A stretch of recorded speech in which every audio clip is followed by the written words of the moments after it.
And what you should also have is probably courses in art and the humanities in general that allow you to understand that within the context of whatever you do, you are dealing with cultural sensitivities, not just with numbers. The widest and the broadest range of experiences will empower you to synchronize your organization. Thank you for your excellent questions. Let's now move to the second module of our program, in which we will learn about how to implement organizational synchronization, and we will review 2 case studies on the subject.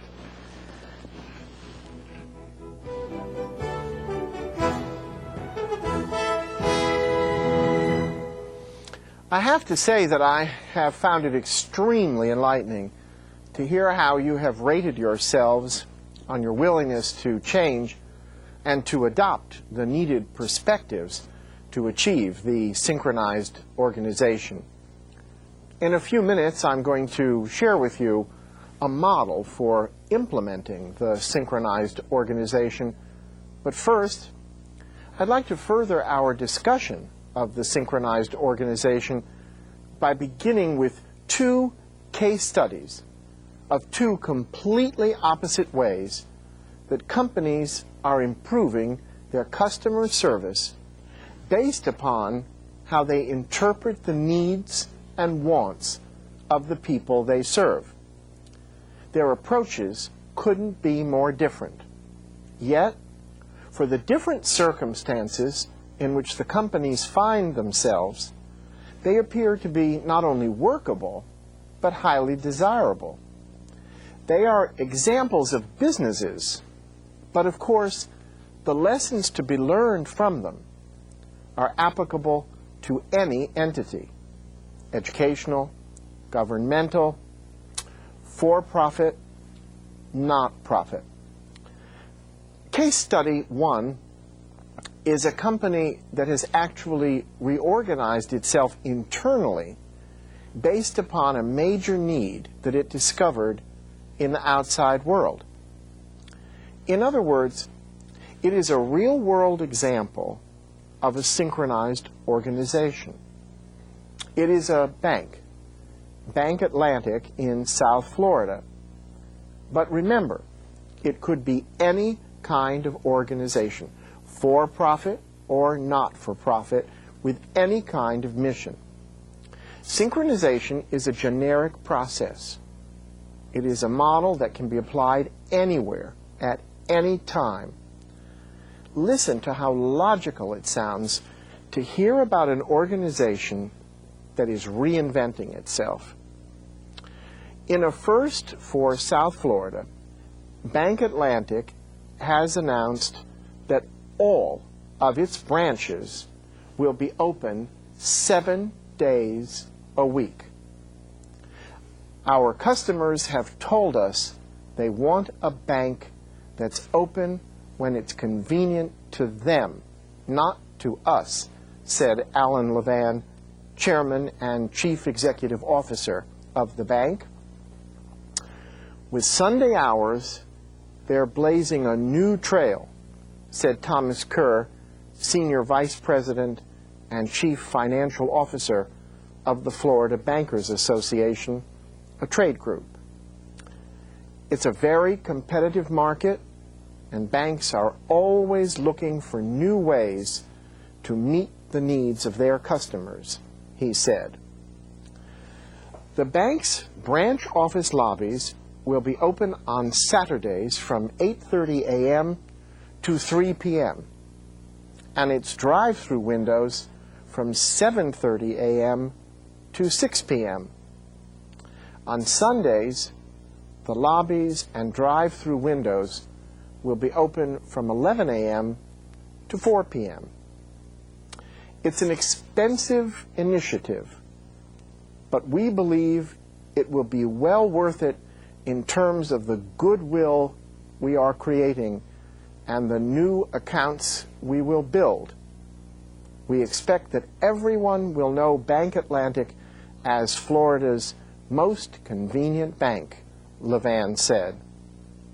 When you think about it, department stores, auto dealers, and grocery stores, well, their busiest times are often weekends and after dinner hours.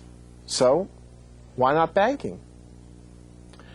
The new schedule forms part of an improved service package at Bank Atlantic that includes extended hours at bank offices and drive-through windows, 24-hour access to a live representative 7 days a week, online banking, and free checking accounts. To meet the new scheduling needs, Bank Atlantic plans to add 150 employees to its current payroll of about 1,200. Plus, the added hours will give existing staff the opportunity to create more flexible work schedules. Initial customer reaction to the added hours has been positive.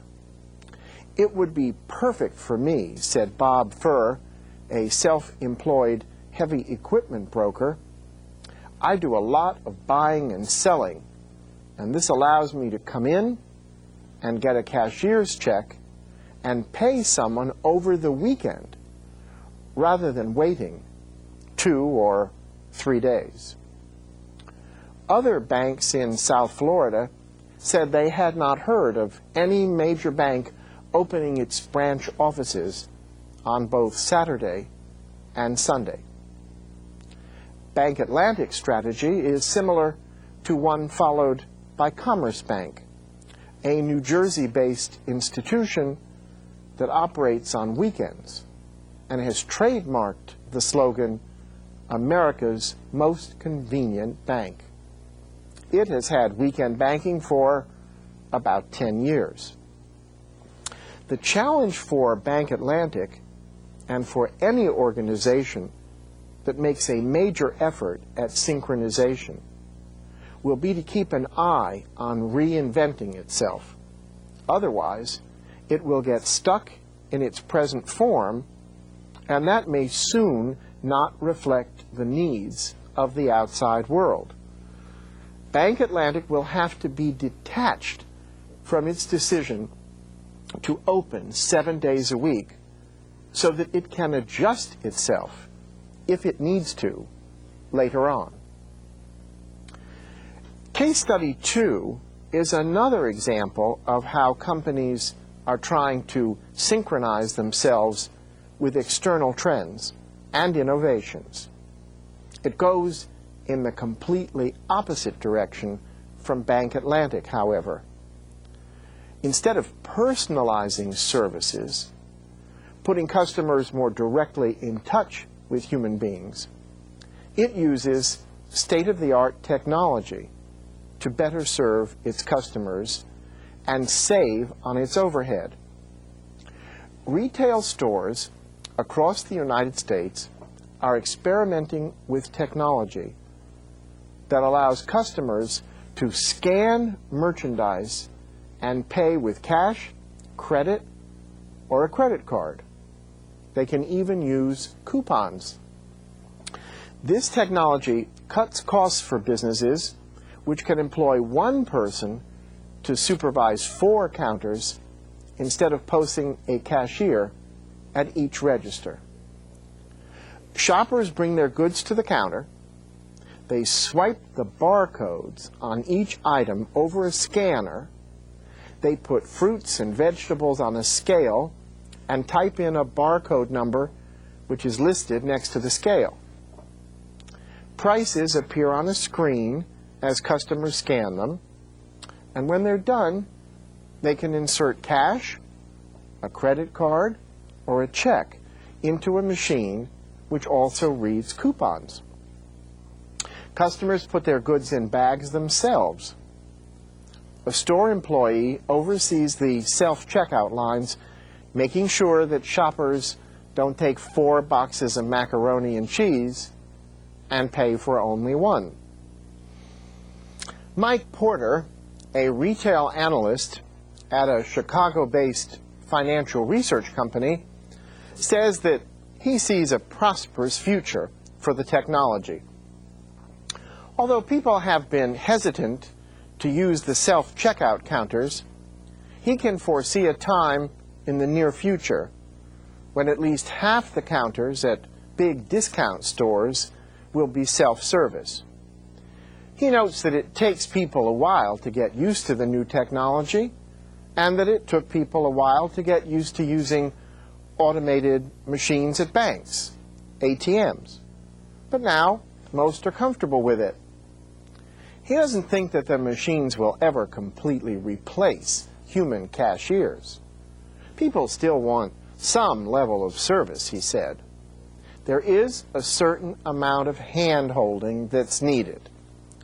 So, here you have two extremes, two opposites of customer service, both of which are designed to synchronize their companies in different environments. Both are responding to different assessments of the world outside of their businesses. From what both companies have done, can you recognize how they have adopted the 10 mindsets I said you would need to synchronize your organization? From the exercises we have done together and from our discussion, you know where you stand in terms of accepting change and adopting the mindsets that lead to synchronization. Now let's talk about process, how you can create a synchronized organization, how you can follow 12 steps to put an organization in harmony with the external forces that shape it. The model is easy to picture. All you have to do is think of the face of a clock and proceed hour by hour. Creating a synchronized organization takes 12 different steps. Each time you complete one set of 12, you start another set of 12, and so on and so on. The first phase of synchronization, the research phase, takes place in 3 steps, from 12 o'clock to 3 o'clock. During the research phase, you gather the most solid information you can to help you make decisions. So step 1, 12 o'clock to 1 o'clock. Analyze what you have done in the past and where you are in the present. In the ongoing process of synchronizing your organization, you assess what you have done in the past. Before you can determine where you want to go, you have to know where you are and where you have been. If you are starting a new organization or business, you obviously cannot do this the first time around. But you might be able to analyze an existing organization similar to the one you would like to start. You need to capitalize on the experience of others so that you save both time and money. The synchronized organization looks outside itself and its internal organization for answers, not just once, but again and again. Well-synchronized organizations proceed from the major premise that they primarily exist to serve people outside of them. So they always have mechanisms in place to determine what the outside world looks like. For example, they gather information about trends everywhere they can get them. They study population patterns. They predict how many old people and young people there will be in the marketplace and where they will live. They identify workable trends in technology. You need to be able to regularly gather information about the wants and needs of the people you serve. By contrast, most organizations make the mistake of scanning their outside environment once, perhaps when they first decide to go into business. But once they are up and running, they pay more attention to internal matters than to the outside world. Eventually, they wonder why they have become obsolete or find it hard to attract clients.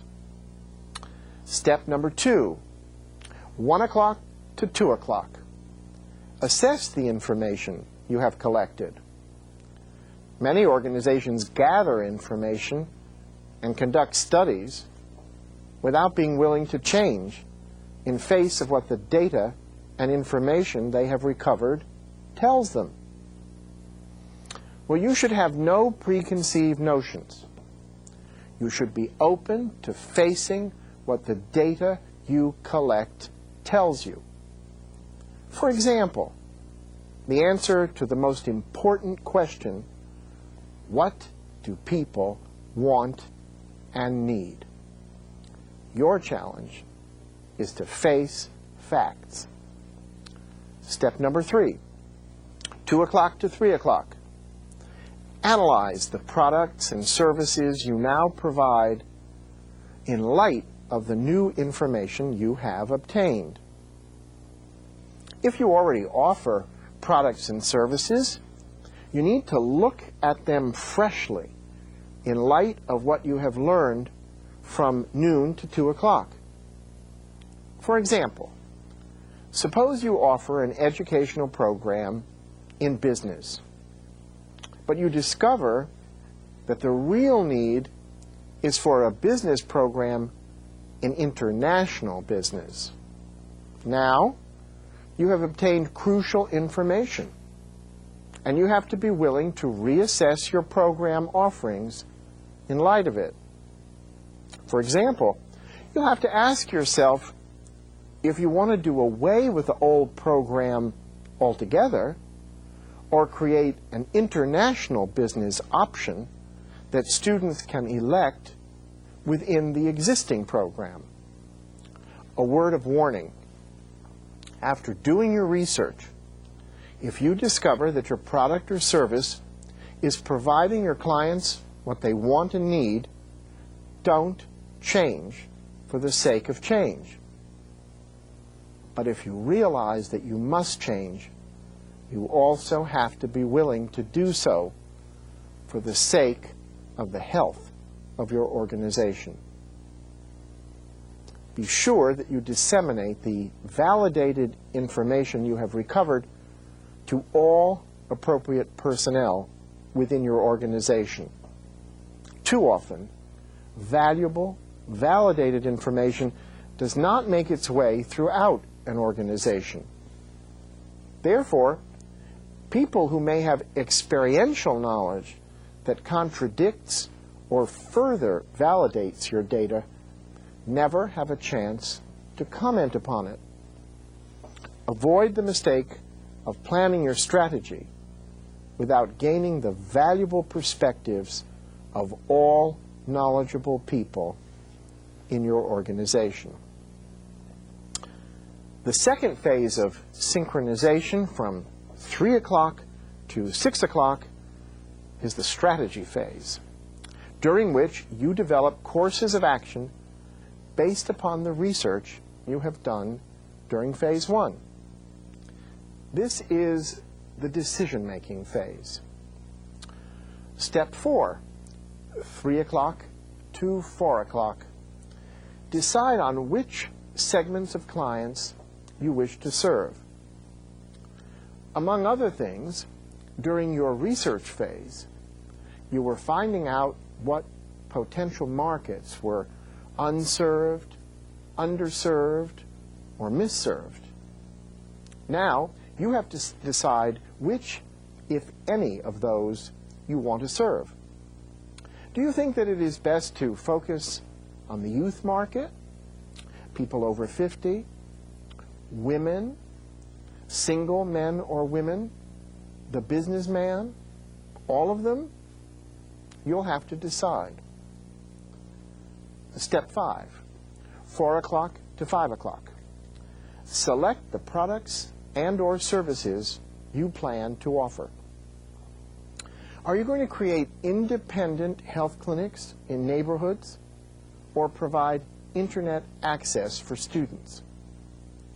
Depending upon your resources and your ability to change, you may or may not be able to make all of the modifications in existing products and services that your research suggests, if it suggests any.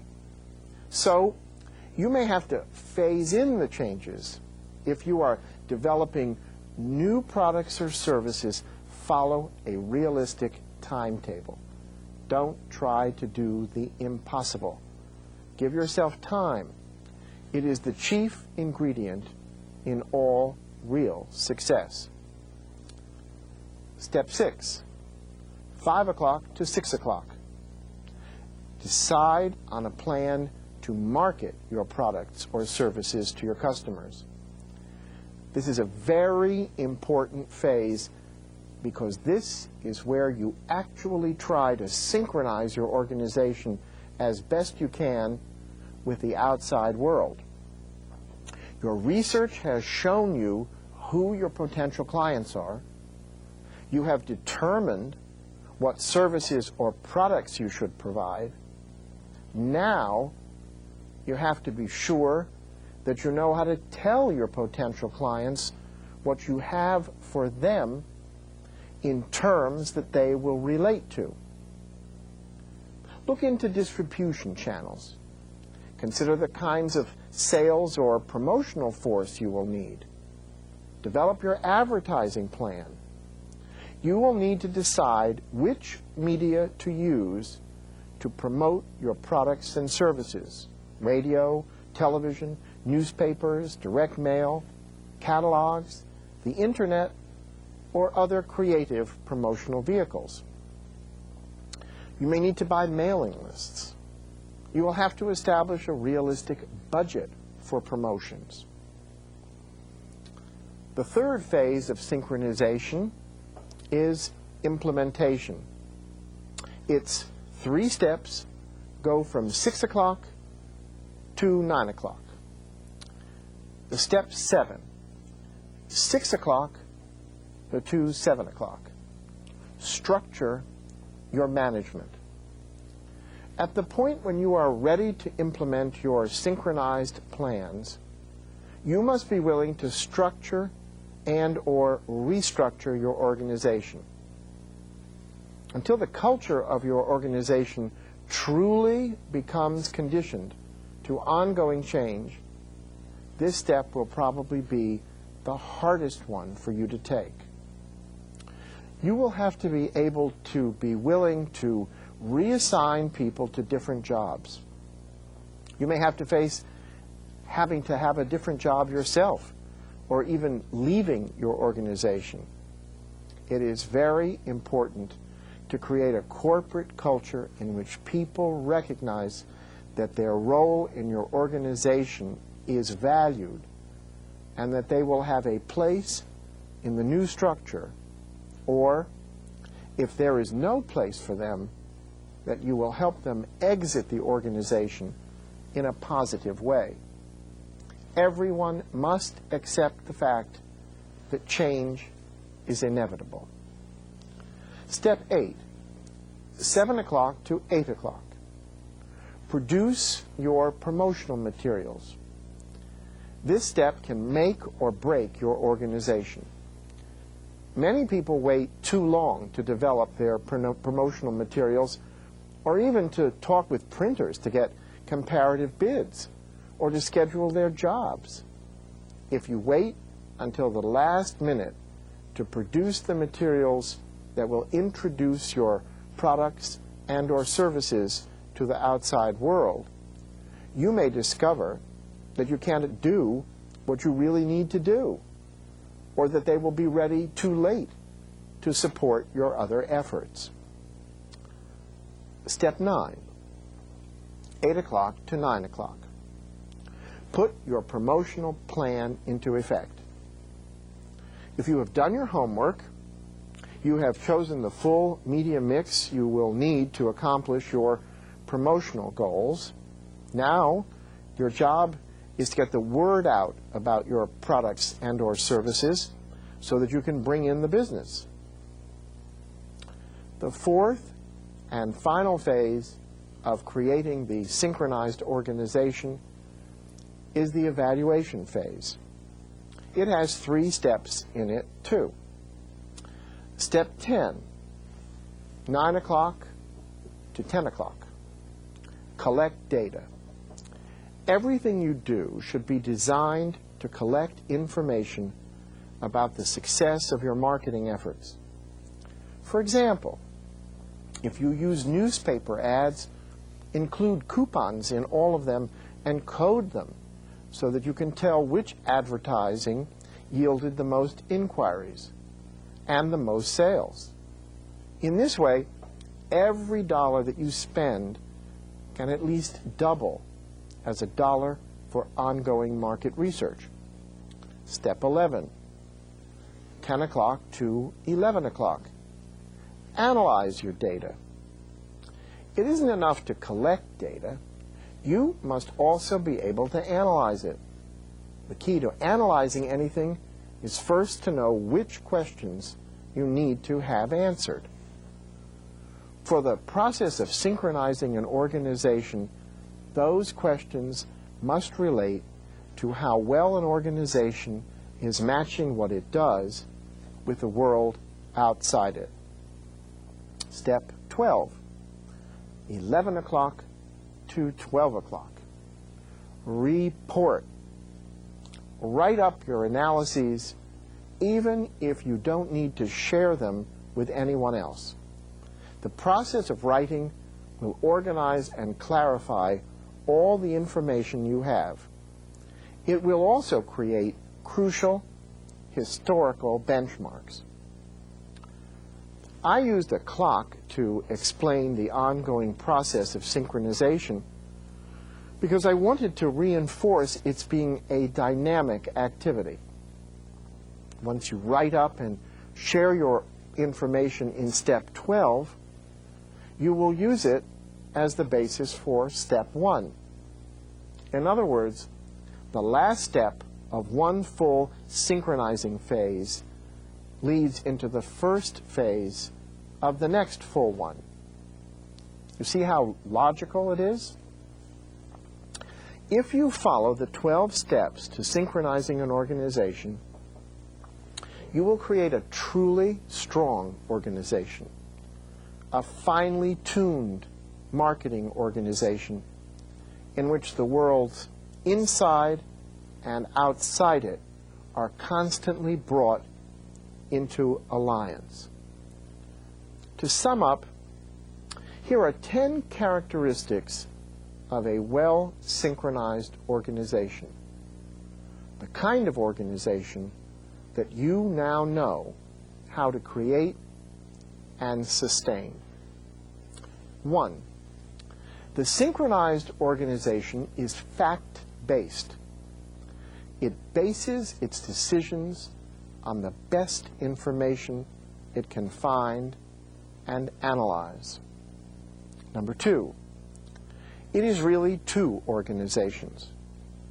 It goes about its present business at the same time that it always keeps an eye on how to change itself to capitalize on future possibilities.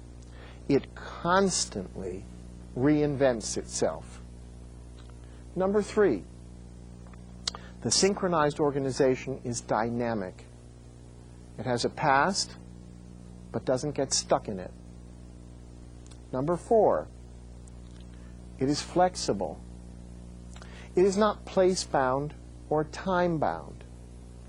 It doesn't build buildings for the sake of building buildings. It doesn't get stuck in concrete form. It keeps its options open. Number 5, the synchronized organization is entrepreneurial. It seizes opportunities and does not get bogged down in bureaucracy and regulation. Number 6, It empowers individuals to achieve mutually agreed upon goals without micromanaging them. Number 7, the synchronized organization hires people with multiple skills so it can capitalize on their different strengths at different times, and they can adapt to ever-changing circumstances. For example, people who work in synchronized organizations always are proficient in more than one language. Number 8, it embraces new technologies, not for the sake of technology, but to enhance its ability to meet the needs of its clients.